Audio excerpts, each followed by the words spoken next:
கரூர் மாவட்டம் குளித்தலை அருகே மழையால் கடுமையாக சேதமடைந்த இலங்கை தமிழர் மறுவாழ்வு முகாமில் சேதமடைந்த மின்கம்பங்களை இதுவரை சீரமைக்கவில்லை என குற்றச்சாட்டு எழுந்திருக்கிறது.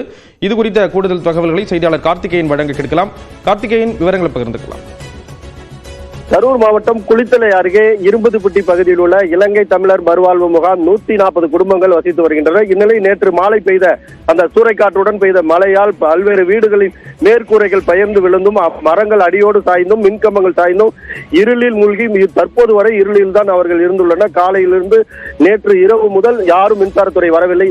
ஆனால் தீயணைப்பு துறையினர் வந்து ஒரு சில மரங்களை மட்டும் அப்புறப்படுத்தி விட்டு சென்று விட்டனர். தற்போது மீண்டும் தீயணைப்பு துறையினர் வந்து அப்புறப்படுத்தும் பணியில் ஈடுபட்டுள்ளனர். குறிப்பாக 100 மீட்டர் தூரத்தில் உள்ள ஐயர்மலை துணை மின் நிலையத்திலிருந்து வரக்கூடிய மின்சாரத்தை மட்டும் மின்துறையினர் துண்டித்துவிட்டு அந்த பகுதியில் உள்ள அந்த மின்கம்பங்களை சரி செய்வதற்கும் மரங்களை அப்புறப்படுத்துவதற்கு எந்த நடவடிக்கை எடுக்கவில்லை என அவர்கள் தெரிவிக்கின்றனர். குறிப்பாக இந்த இலங்கை தமிழர் மறுவாழ்வு முகாம் என்பது பல ஆண்டுகளுக்கு முன்பு கட்டப்பட்ட வீடுகளில் மேற்கூரைகள், அதாவது ஓட்டு வீடுகள் அதாவது விழுந்து விட்டதால் அவர்களாகவே அந்த மேற்கூரைகள் தகர மற்றும் சிமெண்ட் தொகுதிகளால் கட்டப்பட்டிருந்தன. இந்நிலையில் நேற்று மாலை பெய்த சூறைக்காற்றுடன் பெய்த கனமழையால் 40க்கும் மேற்பட்ட அந்த மேற்கூரைகள் பெயர்ந்து அடியோடு மரங்கள் சாய்ந்தோ மின்கம்பங்கள் சாய்ந்து சேதமடைந்தது.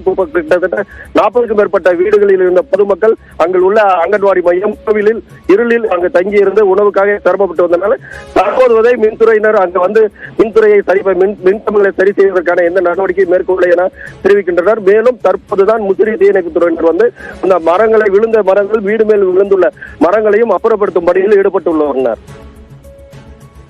தகவல்களை வழங்கியதற்கு நன்றி கார்த்திகேயன்.